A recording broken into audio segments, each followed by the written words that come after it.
A radio antenna is the least heroic thing on a battlefield, right up until the moment it is the only thing between you and death, and then it is everything. And I learned that the hard way on a hill where a soldier we'd all dismissed climbed a steel mast in enemy fire to keep us alive. I was a rifleman, and our company held a hilltop firebase in country that the enemy badly wanted back.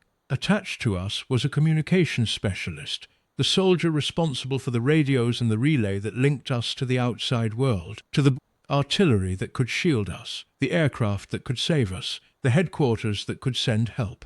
She was a quiet woman who spent her days fussing over wires and antennas and equipment that the rest of us never thought about, and like fools we held her work in the low regard that fighting men so often hold anything that isn't a rifle. Just commo, the saying went. We had a sergeant who liked to needle her about it, ask whether playing with her radios was keeping her busy while the real soldiers got ready to fight. She never rose to it. She just kept her equipment working and watched her antennas, and understood, as we did not, that on the day it all went wrong, her wires would matter more than all our rifles combined. That day came in the worst way. The enemy hit our hill with everything. A massed assault meant to overrun us, and within minutes it was the kind of fight where the only thing that was going to save us was the outside help that our radios could call, the artillery and the air that could break up an assault we did not have the numbers to stop ourselves.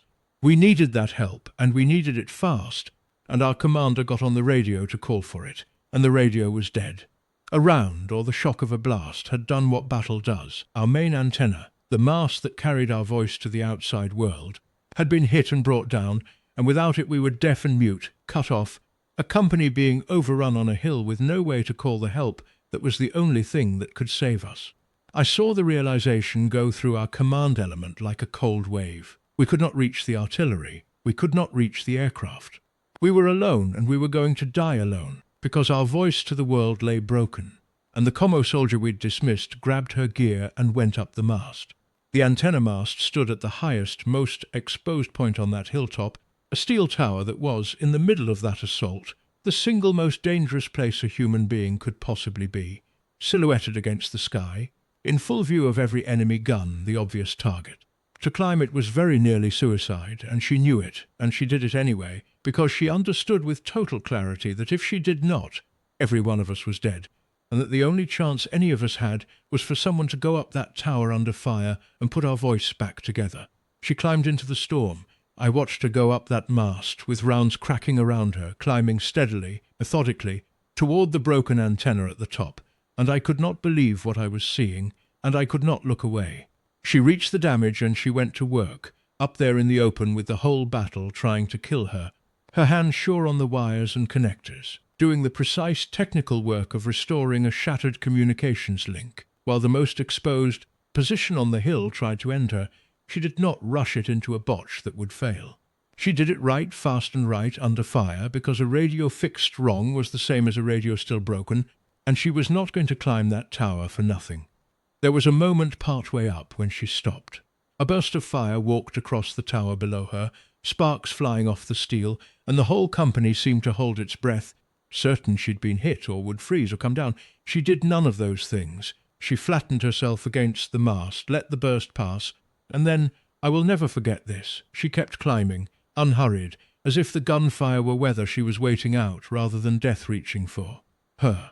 Our commander, watching from below, said quietly that he had never seen anything braver in his life, and our commander was a man who had seen a great deal. She was not being brave for show.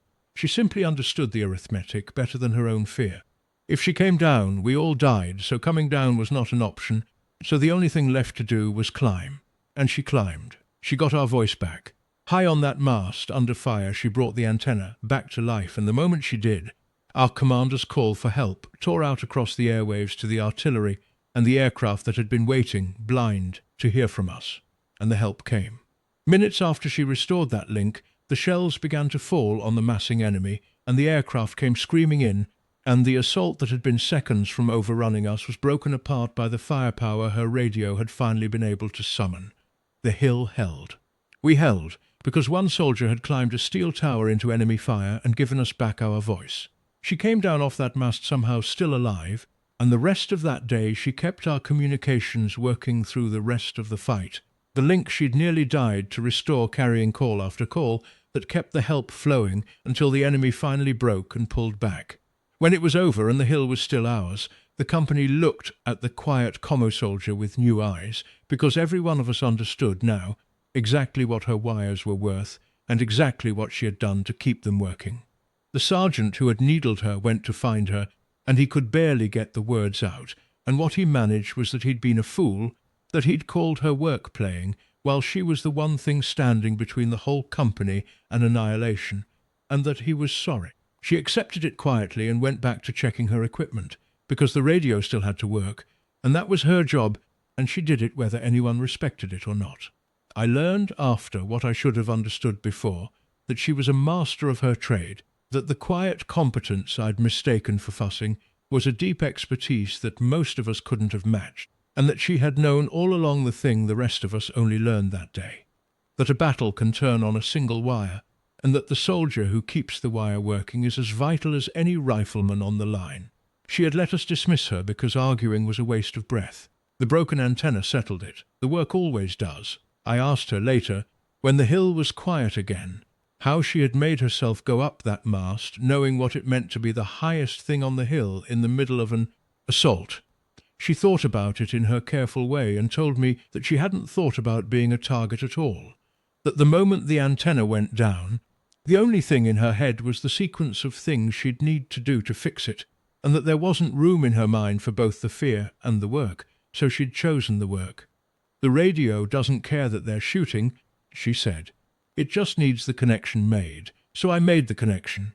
She said it like it was the most obvious thing in the world, and maybe to her it was, and maybe that was exactly what made her able to do what none of the rest of us could have.